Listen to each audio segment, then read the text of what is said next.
Здравствуйте! В эфире еженедельная программа о футболе на БСТ. Это уже 9-й выпуск. Наш девиз «Футбольный клуб Уфа. Даешь премьер-лигу». И смотрите далее в нашей программе. Злой гений Уфы Лишонок. Мы окрыленные после отбитого пенальти. Не забиваешь ты, забивают тебе. Делай как мы. В спорте здоровье, всегда надо бегать. Мастер-класс профессионалов. Действующие чемпионы республики вне конкуренции. И досрочно никто не собирается праздновать. Развязка близка. Трио с ирокезами. Мишу, я думаю, больше узнают. Футбольный стиль. На этой неделе Уфа в рамках ФНЛ играла на своем поле. Соперник Красноярский Елисей казался вполне обыгрываемый. Но на матч с Енисеем уфимцы вышли с 3 номинальными форвардами в составе. Но вот подавить красноярцев за счет атакующей мощи не получилось. Неожиданно для многих Енисей в гостях не стал играть вторым номером. Первая половина матча осталась за гостями. Феноменально выглядел полузащитник Енисея Владимир Лишонок во втором тайме, сумевший оформить дубль. Но далее уфимцы перехватили преимущество, создали множество опасных моментов и могли уйти от поражения. Немного не повезло. Не забил пенальти Михаил Маркосов. В результате лишь гол Романа Войделя, 1-2, обидное поражение и 9-е место в турнирной таблице. В матче выделите, может быть, ключевой момент? Думаю, отраженный пенальти. Потому что мы выиграли 1-0, Уфа могла сравнять счет и получила психологическое преимущество. А так, получается, мы окрыленные после отбитого пенальти почувствовали, что можно выиграть, и забили второй мяч. Негативно очень восприняли. Я говорил, что, в принципе, провалили первый тайм, во втором попытались исправить ситуацию, но уже времени не хватило. По первому тайму, конечно, очень сильный осадок остался. Хотел бы извиниться перед болельщиками, перед любителями футбола. Думаю, что мы сделаем определенные выводы и будем стараться бороться с первой до последней минуты. Безусловно, уфимская команда провела работу над ошибками и готова к следующему матчу, который придется проводить на выезде. Соперник «Металлург Кузбасс» из Новокузнецка. Ну и представляем традиционно очередного оппонента футбольного клуба Уфа. «Металлург Кузбасс» – футбольный клуб из Новокузнецка, основан в 1937 году. В разные годы носил название «Металлург Востока», «Запсибовец» и «Металлург Запсиб». В предыдущем сезоне новокузнечане уверенно выиграли зону «Восток» 2-го дивизиона. На данный момент в ФНЛ новокузнечане находятся на 15-й позиции, имея в активе 12 очков в 15 матчах. Нынешний главный тренер «Металлурга» Владимир Федотов. Владимир Валентинович недавно совершил информационную революцию ФНЛ. В перерыве матча с белгородским «Салютом» в раздевалку новокузнечан была допущена съемочная группа местного телеканала. Вот с этой передачкой, которая она идет. Раз, передача пошла. Конечно, он будет первым. Он, конечно, будет первым. Еще одна новость из стана команды, вызвавшая резонанс, была с приставкой «минус». Руководство «Металлурга Кузбасс» рассматривало возможность прекращения выступлений в первенстве ФНЛ. Главной причиной возможного снятия команды с чемпионата стали финансовые проблемы. На данный момент трудности на время забыты, но команда продолжает опускаться в турнирной таблице. Основной голкипер команды Александр Саутин, лучшие бомбардиры Сергей Егоров и Вячеслав Кириллов. Но бомбардирами их можно назвать лишь условно, оба забили лишь по 2 мяча. Во всех играх команды поучаствовали Антон Киселев и Иван Шпаков. Ну а самый яркий футболист, легендарный чешский защитник Томаш Выходил, уже добрый десяток лет играющий в России. Согласитесь, идея с допуском съемочной группы в раздевалку в перерыве матча великолепна. Это украсило бы телевизионную трансляцию, но пока что у нас лично не получается. Ну а попасть на мастер-класс футбольного клуба Уфа для всех желающих, для ребятишек гораздо проще, и у нас это получилось. Смотрите следующий сюжет. Сегодня происходил мастер-класс для детей. Мне очень понравилось. Меня научили, как правильно играть, как пасы давать. Надо играть хорошо с голосом, как правильно ловить. Мастер-класс начали с легкой руки представителей тренерского штаба Уфы. На этот раз передать свой богатый опыт наставники пришли в полном составе. С детишками занимались вратари, а также 6 полевых игроков. 2 бразильца Диего и Вильям, Александр Васильев, Виталий Галыш, а также Никита Маляров и Андрей Михеев. Наравне с мальчишками урок от мастеров решили получить и представительницы прекрасного пола. Опеку над девчонками тут же взяли учителя из Бразилии. Знаешь как, футбол спортивно, да, как я могу сказать, и здоровый для всех. Поэтому не важно, как мальчики или девочки приедут здесь. Это самое главное, что где ты учишь, что спорт и здоровье. Всегда надо бегать. Не важно, дали футбол или волейбол. всегда это хорошо. Совсем еще зеленые, в некоторых случаях и в прямом смысле, юниоры для начала размялись под взором профессионалов. Подобная зарядка – дело, конечно, нужное, но не очень-то веселое. А вот сыграть в стенку с игроком, еще недавно выступавшим в премьер-лиге, для любого мальчишки настоящий праздник. Уже привычным делом является мастер-класс для вратарей. Уфимским голеадорам заниматься педагогической деятельностью в новинку. Но первый блин получился очень даже ничего. Вряд ли можно чему-то научить за 40 минут, но я думаю, может быть, кто-то и какие-то упражнения для себя увидел. Но все же главное, это, я думаю, передать тот, ну, может быть, не опыт, но вот это улыбки, веселье детям, что они видят, мы всегда рады их видеть здесь. Традиционные фото на память в таких случаях являются едва ли не важнейшим ритуалом мероприятия. Хотя если горожане с такой же периодичностью продолжат проводить мастер-классы, то мест в фотоальбомах юных футболистов просто не останется. Зато память о тренировках с Колывановым и компанией никуда не денется. Один из участников прошедшего мастер-класса, нападающий Виталий Галыш, стал сегодняшним героем нашей очередной рубрики «Крупным планом». Мы подвергли Виталия опросу с футбольным пристрастием.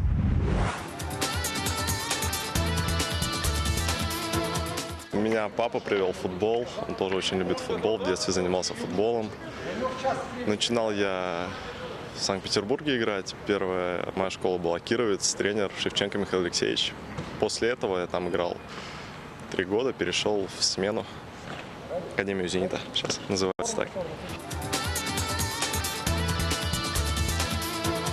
Ну, естественно, скрывать не буду, мечта, до сих пор, наверное, есть все-таки попасть в «Зенит», сыграть за родной клуб. Все-таки почти 10 лет играл за «Зенит», за Академию «Зенита», потом 3 года играл в дубле. До основы не получилось. Там очень хорошая инфраструктура, все есть для футболистов, для детей, там прекрасные условия. Ну и, конечно, я, в принципе, попал уже в первую команду, в академию. И там очень хороший тренер Осенькин Игорь Витальевич. Но успех в том числе и в этом, так как он занимается именно с молодыми футболистами. Такого специалиста, я думаю, в России вряд ли есть. Может, даже лучший, кто занимается с детьми. Ну, сейчас футбол переходит в России на новый этап, поэтому все хотят большего. Все хотят выигрывать чемпионат России, бороться за хорошие места в Лиге чемпионов. В футболе, не секрет, что там крутятся огромные деньги сейчас, поэтому, чтобы был результат, нужны хорошие футболисты, а хорошие футболисты стоят очень дорого. Я не знаю всей подоплеки, что было именно. Журналисты пишут, что он просто просит поднять зарплату, я не знаю, как у Халка. Мне кажется, все-таки там не настолько все просто, поэтому эту ситуацию я комментировать не хочу. Я живу сейчас, мы вместе снимаем квартиру с Сергеем Даниловым. Так как жен пока нет, все-таки веселее вдвоем. И интересно то, что в Тольятти, он тоже тольяттинский, мы с ним в Тольятти тоже вместе жили. Так вот, мир тесен.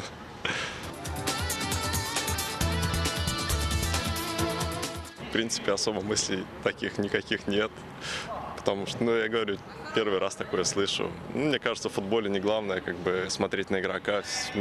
Многие ходят именно болеть за Уфу, поэтому стараемся делать результат.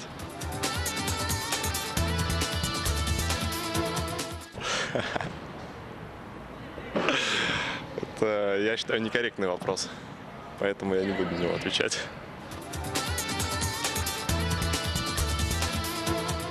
Слушать музыку обычно по настроению, могу все слушать. И что-нибудь, новинки какие-нибудь, старые песни, 80-е, 90-е, рэп. Это от настроения зависит. А в кино то же самое. И старые наши советские фильмы люблю посмотреть, и новинки. В принципе, от настроения зависит. Естественно, больше всего люблю домашнюю кухню. Но сейчас с приходом главного тренера иногда питаемся итальянской пищей. В принципе, к еде отношусь достаточно бережно, потому что режим он должен быть также и в питании, поэтому к Макдональдсу отношусь отрицательно, поэтому лучше домашняя кухня. Хотелось бы обратиться к болельщикам с просьбой поддержать нас в домашних матчах. Мы постараемся оправдать ваши надежды, ваше доверие в нас. Мы видим, что вы нас любите. Мы тоже вас любим. Спасибо, что вы приходите на стадион. Надеемся, что вместе мы победим. Теперь к реалиям республиканского любительского первенства все меньше и меньше остается матчей, все меньше туров. И довольно близка финишная черта. Понять, кто же станет очередным чемпионом, можно уже довольно скоро. Тому виной последние сыгранные матчи чемпионата Башкортостана. 5-0 сегодня и вообще в чемпионате первое место. Вы уже там внутри команды не считаете себя досрочным чемпионом? Ни в коем случае не считаем, потому что чемпионат еще продолжается, и, как говорится, от этого никто не застрахован. Где-то и с аутсайдерами потерять, и где-то лидеры с лидерами играть. Со всеми надо достойно играть, и я считаю, настраиваться надо. И досрочно никто не собирается праздновать, поэтому нам еще впереди 2 игры, и заранее не стараемся считать. Просто вот красиво отыграли, допустим, удовольствие получили 5-0. Сразу же и призовые получили в раздевалке. Команда довольна, все, они удовольствие получили и от игры, и в финансовом плане. Юрматы Салавата гостили в Уфе. Действующий чемпион неожиданно легко обыграл Уфу-2 5-0. Младшие горожане из Уфы-95 вели со счетом 2-0 в матче с Приютово. Забитые мячи на счету Александра Пономарева и Сергея Кречетова. Однако гости нашли в себе силы вернуть интригу. Приютовцы сумели сравнять счет 2-2. В принципе, изначально задача была попасть в шестерку, но, как говорится, аппетит приходит во время еды, поэтому, я думаю, наверное, подкорректировали мы немножечко свою задачу и хотели попасть в троечку, было бы хорошо. Но, думаю, по тем финансовым условиям, которые сейчас есть, выше 3-го места пока, наверное, не стоит замахиваться. Еще один крупный счет был зафиксирован в Октябрьском, где Дивон сражался с дублерами Горняка. Учелинцы победили 4-1 и упрочили свои шансы на серебро первенства. Один матч выделим особо. Это дерби двух уфимских молодых команд. В первом круге Уфа-95 сумела обыграть Уфу-2. Случился ли реванш? Узнаем из материала Артема Койчишева. В отличие от предыдущих матчей, на этот раз дублеры горожан не стали усиливаться игроками основной команды. А мы прекрасно помним, как помогли Уфе-2 в финале Кубка Аликин и Путилин. А в матче с Уфой-95 роль столпа обороны выполнял Артур Шихлисламов. И, надо сказать, со своей задачей справился. В силу разных причин у Уфы-2 часто меняются вратари. Вот сегодня Ян Борисов, например, стоял. С кем надежнее играть? Тяжелый вопрос. Ян Борисов у нас сегодня после травмы особо не тренировался у нас. У нас вратарей особо и нету, там все травмированы. Там, получается, сегодня один стоит, завтра другой. На следующую игру не знаю даже, кто выйдет. Лучшим же игроком матча следует признать нападающего Уфы-2 Ильназа Жданова. Ему удалось оформить дубль, благодаря чему подопечные Макича Микаэляна одержали победу 2-0. При этом второй гол Жданов забил в несвойственной для себя манере. Какой из голов получился интереснее, может быть, логичнее? Я думаю, первый гол, так как сыграл головой. Для меня не свойственно головой играть. Получился хороший удар, хороший навес. И, собственно, первый гол. Обычно снайперы свои забитые мячи кому-то посвящают. Есть ли какое-нибудь посвящение? Я думаю, посвящу сегодняшний гол отцу, который приехал издалека своему. Он смотрел матч на трибуне. Несмотря на поражение, Уфа-95 показала неплохой, даже взрослый футбол.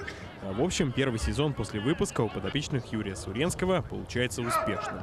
Играли неплохо, но соперник достаточно сильный попался. Дубль Уфы. Физически посильнее чуть оказались.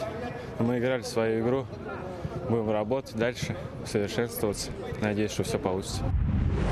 И теперь особое мнение нашей программы. Самобытный футбольный тренер Раиль Масхиев авторитетно оценил положение дел в республиканском любительском футболе. Уровень очень неплохой. Первые 6 команд, они достойны финальной шестерки. Если туда не попал Нефтекамский Арсенал, это очень сильная команда. Значит, первая шестерка, очень хороший уровень команд.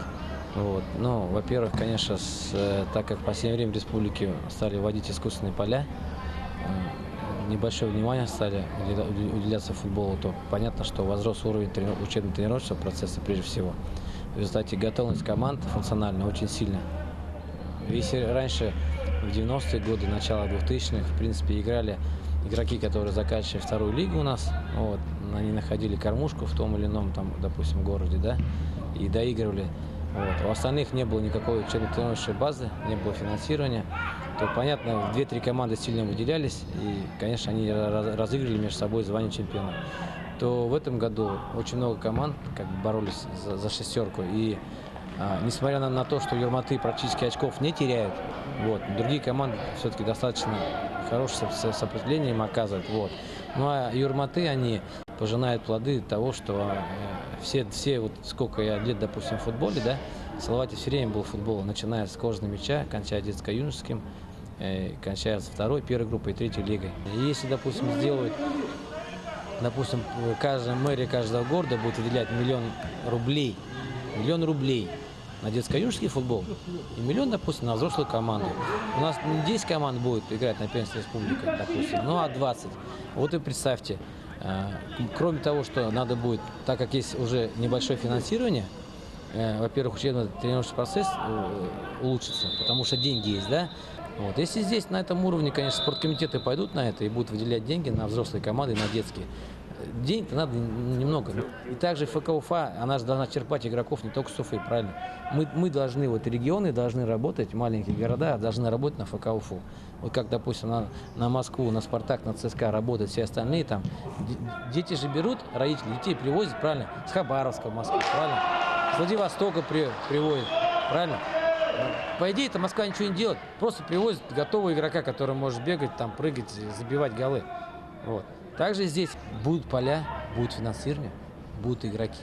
Никто же, вот, допустим, да, зерно я посеял, если мне поле не дают, где я зерно выращу? Что с меня требует зерно, понятно? Если у меня есть поле, я там выращу.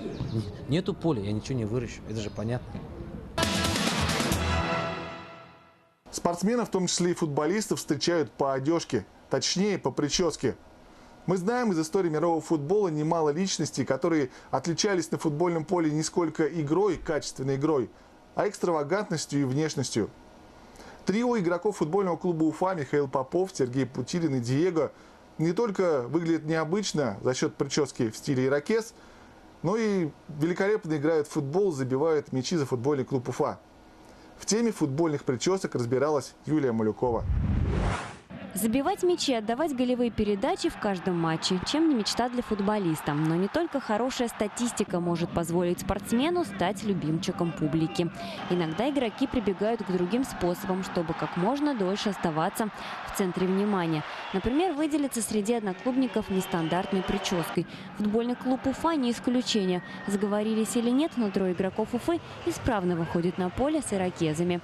Защитники горожан Сергей Путилин и Михаил Попов и бразильский легионер Диего де Оливейра.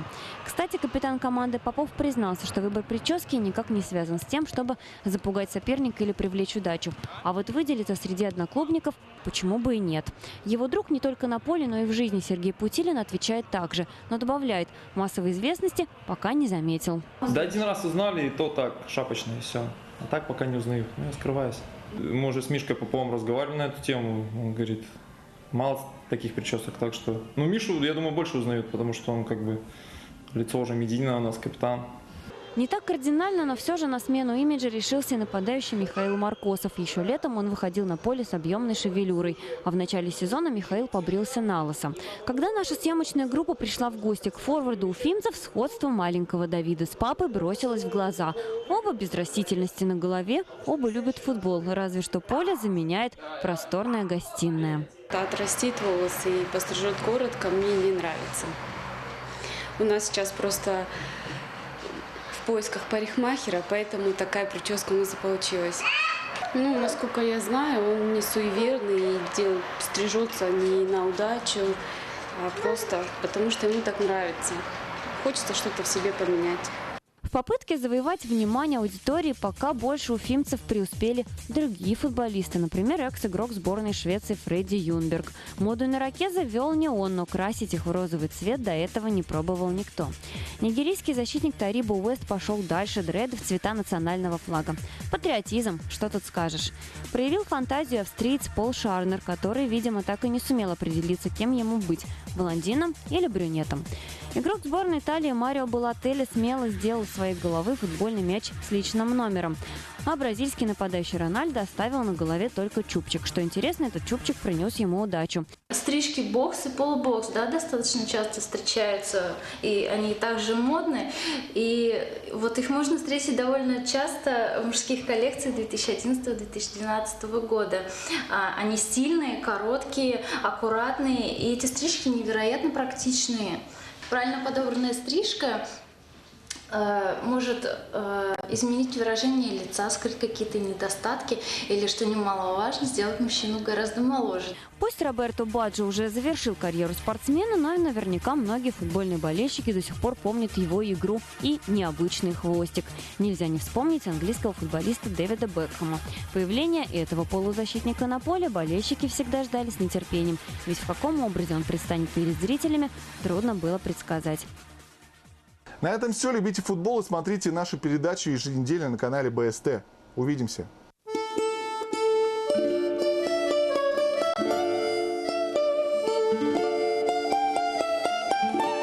Так, Артур Шахисламов. Одна только что слышал: команда, команда, команда. Понятно? Ты сегодня рулишь, командуешь. Ты все видишь. Ты играешь последним зазором с Эдиком. Эдик идет первый к бой, как опорник. Хорошо? Эдик, все, и быстро с мячом.